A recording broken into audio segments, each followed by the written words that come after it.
What's going on, everyone? I'm your host, JT, back to you guys with another episode of the JT Sports Podcast. On this episode, we're going to be talking about the Super Bowl. We've been waiting all season long for this to see who's going to be the team to raise the Lombardi Trophy. Is it going to be the Philadelphia Eagles or the Kansas City Chiefs?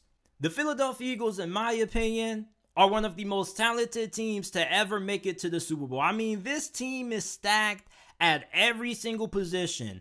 Offensive line, fantastic. Quarterback, we know what the brother Jalen Hurts has been doing all season long. He's been playing at an MVP caliber level when he's been healthy. You have some questions about how healthy that shoulder is going to be going into this matchup, but I think that shoulder should hold up pretty well with the fact that they are getting an extra week of added rest. Then at running back, you're really good at that position, led by Miles Sanders. Receiver, you have one of the best receiving duos in the whole entire NFL, A.J. Brown, DeVonta Smith. Then we can't forget about tight end Dallas Goedert. And then that defense, oh my goodness. This defense is so nasty and so scary. The Philadelphia Eagles put the 49ers, two quarterbacks, on the sidelines. They took Brock Purdy out the game early. Then they put Josh Johnson in. And then they got him sent to the locker room. And then they had to put Brock Purdy back into the game. And this pass rush it's just downright unfair. The Philadelphia Eagles had 70 sacks this season. That was 15 more than any other team. Not to mention, the Philadelphia Eagles as a team have the third most sacks in NFL history. Then their secondary, fantastic. You got Deuce Mr. Chauncey Gardner. Then you have James Bradbury, Darius Slay at corner. Your defensive line, you got Javon Hargrave, Fletcher Cox, Josh Sweat. You got Ndamukong Suh. You got Robert Quinn just hanging in the background. I mean, how the hell? When did Philadelphia acquire Robert Quinn? And then you got this man, Haason Reddick, who has been putting up some phenomenal numbers over the last couple of years. Let me ask you guys a question. Do you think it's now time to start mentioning Haason Reddick in the conversation as being one of the top 5 best pass rushers in the NFL? Because this guy has been putting up some really productive seasons over the last couple of years, ever since he left Arizona. This dude has been nothing short of impressive. And when you look at the Kansas City Chiefs, they have a really good offensive line. But a large part of Patrick Mahomes' game is getting outside the pocket, extending plays, and making things happen. And when you're going against this kind of pass rush, you got to wonder just how often is Patrick Mahomes going to be able to get outside the pocket and use his playmaking ability. Because even though this is a really good offensive line, this is one of the greatest defensive lines in the history of the NFL. This Eagles roster is one of the most talented rosters that we've seen in the Super Bowl in recent memory.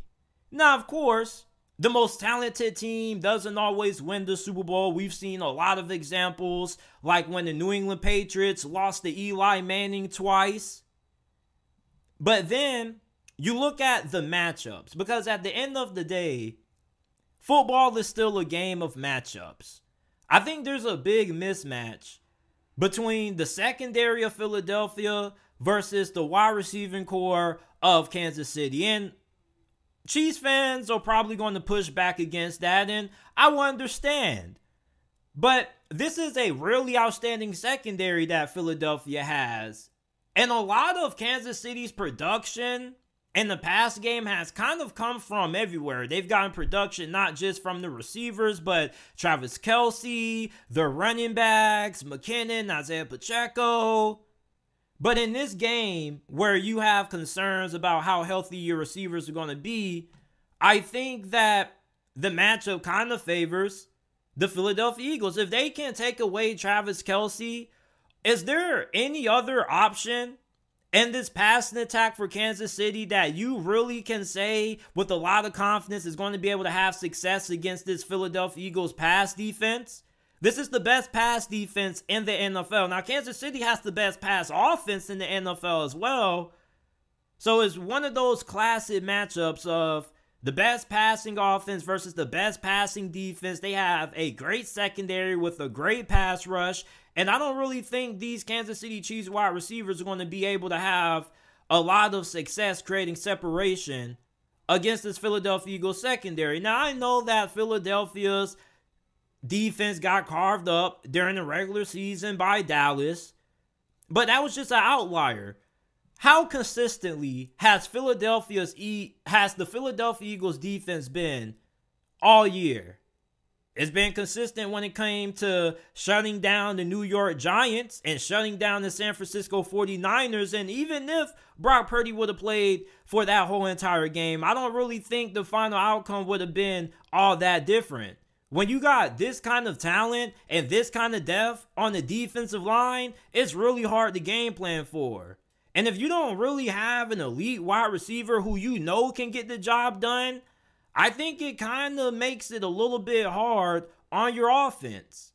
Now, you do have Travis Kelce. I did mention him, but the Philadelphia Eagles are probably going to put a lot of time in preparation on trying to eliminate him from the game plan. And if Philadelphia can effectively limit Travis Kelce's impact on this game and they force Kansas City to have to go elsewhere to get good production from their passing game, I think that Kansas City can be in a lot of trouble. But there is one guy at receiver for Kansas City who I think could be the X factor in this game. And no, it's not Marquez Valdes-Scantling, even though he was balling out against Cincinnati. I think it's Kadarius Toney. Kadarius Toney, to me, is the most talented wide receiver on the Kansas City Chiefs roster. And we really have yet to see Andy Reid let the dog out the cage. How many of you guys have seen Kadarius Toney's highlight tape coming out of Florida? Hell, how many of you guys have seen Kadarius Toney just play when he was playing college ball down there in Gainesville? He was one of the most electric receivers in college football, especially when it came to what he was able to do after the catch. I mean, the dude was like the human joystick out there. He was like a pinball. He was bouncing off guys. He was breaking guys' ankles, making guys miss in the open field. If Kadarius Toney gets going in this game, I really think there's a high chance that he could end up being in the conversation for the Super Bowl MVP if Kansas City's able to win. Outside of Patrick Mahomes, Travis Kelce, if you were to tell me, JT, name who you think is going to end up winning MVP of this game, it probably would be Kadarius Toney. Outside of Mahomes and Kelce, I think that he's that talented, and we've yet to really see him off the leash. Kadarius Toney is really difficult to stop in the open field. And even during his rookie season, although he played sparingly, and the few games that he did play, he was a handful. He was making his presence felt. Kansas City, I think that if they can get him going in this game, he can really be the big X factor for the Kansas City Chiefs offense. At running back, you got Isaiah Pacheco. Even though Kansas City isn't really known for being a run team, they have to be able to play complementary football in this game. When you're going against a team that has this kind of pass rush, you have to be able to play balance to keep them on their heels. The last thing you want to do against this Philadelphia Eagles team is find yourself in the game where you just have to throw the ball all over the field to win. And yes, Patrick Mahomes is a fantastic quarterback. He's one of the greatest quarterbacks of this generation, if not the best quarterback of this generation, minus Tom Brady. But at the same time, asking him to continue to improvise and play make against his defensive line, I think you're asking a hell of a lot out of him against a all-time great pass rush. And I don't think enough people are really giving the Philadelphia Eagles the credit they deserve for how talented of a roster they have. Like, on Twitter, there was some people talking about the Philadelphia Eagles got to the Super Bowl by playing an easy schedule. Like, what the hell do some of you guys be talking about, bruh? Every team that makes it to the Super Bowl isn't playing the toughest schedule. You have some teams who may have a weak schedule and get into the Super Bowl, and you may have some teams who make it to the Super Bowl playing a tough schedule. It really doesn't matter. When that strength of schedule ever determined who the hell was going to win the Super Bowl? The Philadelphia Eagles are 9-1 against teams with winning records. That's the same record that the 2007 Patriots had. And the 03 Patriots, they went 10-0. I really don't understand why people try to nitpick great teams. This is a great team. So what if they beat a Brock Purdy-less 49ers team? Even if Brock Purdy would have played, Philadelphia still would have won, and it still would have been by at least 10 points. Against the New York Giants, we expected that. You can only play who the hell is on your schedule. Same thing with Kansas City. Well, JT, they almost lost to Dallas. Okay. Didn't Kansas City go to overtime with the freaking Houston Texans? Like, what are we talking about? Strength of schedule doesn't determine who the hell is going to win the Super Bowl. This is one of the most talented rosters to ever make it to a Super Bowl, people. And I'm not really trying to say that as an opinion, but it's kind of true. They have a lot of all-pro talent, a lot of Pro Bowl caliber talent on this roster, top to bottom. Does Philadelphia, from a talent standpoint on paper, really have a significant weakness? Kansas City, defensively, is where they have to make their presence felt. If Kansas City's going to win this game, I think their defense is going to be a large part of it. As a matter of fact, they probably need their defense to play even better than their offense to win this game. You have two young rookie cornerbacks going against two phenomenal receivers. How are they going to fare? This is a Kansas City secondary that has been up and down, hit or miss at times. Now, you do have a great pass rush. Philadelphia leads the NFL in sacks, but Kansas City isn't far behind them. Chris Jones, he's been an animal. Outside of Nick Bosa, he probably would be runner-up behind them for Defensive Player of the Year. He's been a monster. We also can't forget about Frank Clark, George Karlaftis. They got a really good group of linebackers. Kansas City's front seven, they can hang in this game. They can bang down low with the Philadelphia Eagles offensive line. They can get physical with the Philadelphia Eagles, and they do have a pretty good run defense as well. They were top 10 in the NFL in run defense. My question with Kansas City is, what are you going to do when you get inside the red zone against Philadelphia? Because that's really when Philadelphia's offense becomes a nightmare. When you try to stop them from getting it inside the end zone, when they get inside the 20, they become really difficult because there are a lot of things you have to account for. You got to account for Jalen Hurts' scrambling ability. You got to account for that anyway, but it especially becomes something that you have to pay attention to when you get inside that part of the field. Because then that mobility is really, really key there. Then you got to worry about Dallas Goedert and those receivers and the run game. Kansas City's red zone defense hasn't been good. They're 30th in the NFL in that department. They also aren't really all that great in third down situations. They're not bad, but they're not all that great. And if that pass rush isn't going and they can't get consistent pressure on Jalen Hurts, I think their secondary is going to struggle. Asking your young rookie corners or your young cornerbacks to hang with arguably the best receiver duo in the league is asking a lot. And they played well. But to ask them to have the kind of performance that they need to win against Philadelphia, you're asking them to have damn near the greatest performances that they've ever had in all their years playing football, because that's what it's going to take out of them to win this game. And it's not a knock on them. I'm not saying they're bad or anything. I'm just saying that look at how good of a receiver tandem that they're going to be matching up against. And if that pass rush isn't hitting home and getting after Jalen Hurts, I think Kansas City's defense, they're going to struggle. I don't question if Kansas City's defense can slow down the run. I think that Kansas City's run defense should be okay in this game. And I'm not saying that they're going to be able to completely take the run game from the equation for Philadelphia, but I do think they're going to be able to have a little bit more success against the run than most teams who've played Philadelphia in the postseason up to this point have had. I think the biggest concern has to be Kansas City secondary.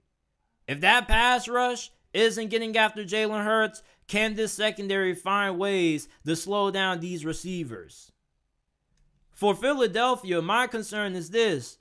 What if you get into a situation when you get down early, Jalen Hurts, the shoulder isn't really 100%, and then you're down early, you have to throw the football to get back into the game and win. I think that's where my concern will lie. And that's if that shoulder isn't 100%. Then you're also dealing with Kansas City's pass rush. And your offensive line is fantastic. We talked about how good Kansas City's offensive line is, but your offensive line is even better. But who's going to be able to slow down Chris Jones? That's going to be a tall task. And I mean, you do have the guys to do it. Jason Kelce is the best center in the league, and you do have fantastic guard play. But I mean, Chris Jones has been the most double team player, one of the most double team players in the league this year. And when you have to account for him, you open the door for Frank Clark, George Karlaftis, and those other guys to start getting after it. I think for the Philadelphia Eagles, as long as you're able to play your style of football, you're able to be balanced. I don't think you have to rush for over 200 yards to beat Kansas City in this game. I don't think the recipe is keep Patrick Mahomes and the offense off the field. Like, your defense is going to be able to slow down Kansas City's offense. If anything, I have more concerns about Kansas City's offense and how they match up against Philadelphia's defense than I do how Philadelphia's offense matches up against KC's defense. Because really, outside of Kansas City's corners, I think this defense is pretty good. And their corners aren't bad. It's just that they're rookies in this game going against DeVonta Smith and Black Batman. The team that I'm going to take to win this game, I'm going with the Philadelphia Eagles. They always say defense wins championships. The Philadelphia Eagles have a better defense in this matchup. They have one of the best defenses to make it to a Super Bowl from a talent standpoint of all time. I mean, they have no holes on this defense. Linebacker outstanding, defensive line outstanding, secondary outstanding. This is also a team that is really good at forcing takeaways. They were fourth in the NFL in takeaways per game. Kansas City, they don't really force a lot of takeaways on defense. I'm going to take the Philadelphia Eagles to win this game. 34-20 is my final score prediction for this matchup. I think the Eagles are going to end up being your Super Bowl champions, people. Kansas City, I think that they're a little bit outmatched going into this game. I don't really know how much success the receivers are going to have against this Philadelphia Eagles secondary. Patrick Mahomes, he's probably going to have to be able to win from inside the pocket, which he can do, but a lot of Kansas City's offense comes from his ability to improvise and to make plays outside of the pocket. So therefore, keeping him inside the pocket takes away what Kansas City's offense kind of does best. And what Patrick Mahomes does best, and what he's been doing at a fantastic level all year. Being able to play make, buy times for guys to get open. And going against this pass rush of Philadelphia with guys like Hassan Reddick, Javon Hargrave, I don't really think they're going to be allowing Patrick Mahomes to do too many spectacular things outside of the pocket. I'm taking the Philadelphia Eagles to win the Super Bowl. Let me know who you guys have winning this game down in the comment section down below. I appreciate you guys for listening to this episode of the JT Sports Podcast. Make sure that you like the video, subscribe to the channel, upload NFL and college football content daily. Make sure that you check out the JT Sports Podcast, available on all podcasting platforms, wherever you get your podcast from. The JT Sports Podcast is available. Apple, Google, Spotify, Amazon. go ahead, give the JT Sports Podcast a listen, rate us 5 stars, share the pod if you enjoyed this episode, and I will see you guys shortly with another episode of the JT Sports Podcast.